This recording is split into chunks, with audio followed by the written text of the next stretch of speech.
cause for alarm. But there is a secret need in both men to have their inhibitors inhibited. In Simon's case, this is merely the tip of an older and more fundamental iceberg. It is often almost too much for Simon to undertake even basic daily tasks.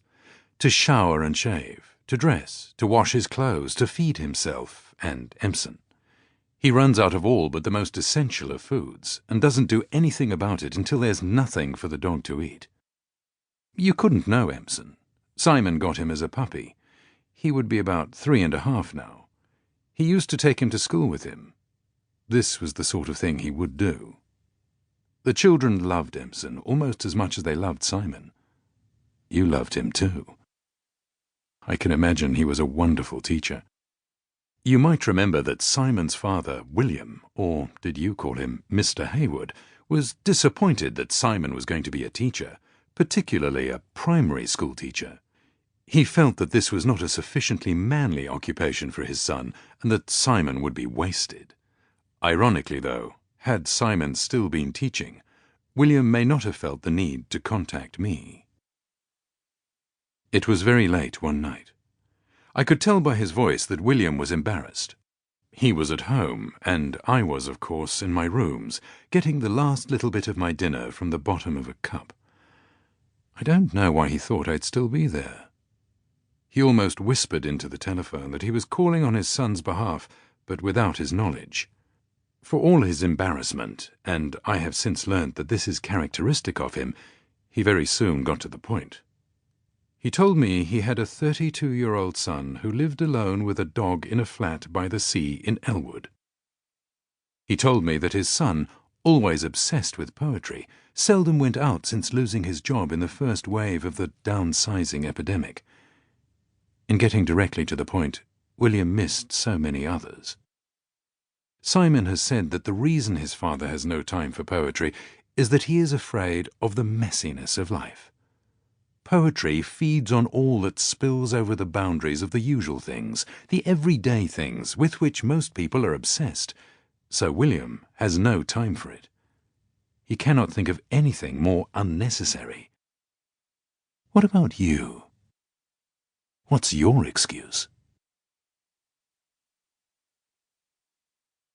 Chapter 2.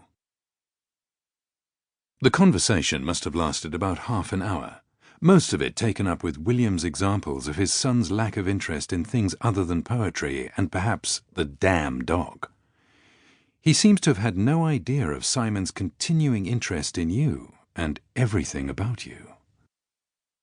He told me that Simon was severely depressed, from which I concluded nothing much except that William wanted me to think that he thought his son was severely depressed. He told me that I had been highly recommended to him by someone or other, and that he was willing to pay for Simon to see me. I found that an interesting way of putting it. He was willing to pay for Simon to see me, as opposed to him being willing to pay me to treat Simon.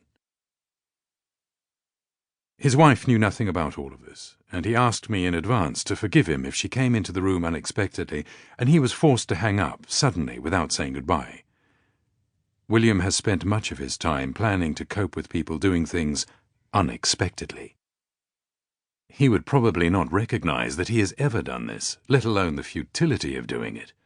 He certainly would not recognize the utility of preparing for the expected just that little bit more, and planning for the unexpected just that little bit less. His wife didn't surprise him at all, not then. At first, there was nothing to be done, because, as I explained to William, Simon had to want to see me. I couldn't call him up and say, "Your father thinks you're disturbed in some way. How's Wednesday at 4?" Since he had never broached the subject with Simon, I really didn't know what he thought I could do.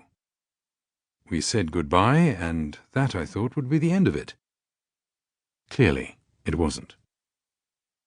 About a month later, William and Simon's mother, May, were out for dinner with Henry and Diane Osborne. You may remember the Osbornes. They are Simon's parents' closest friends. Simon assures me that Henry's contempt for poetry is probably second only to his father's. It was a Friday night, and the Osbornes had taken Simon's parents to a French restaurant.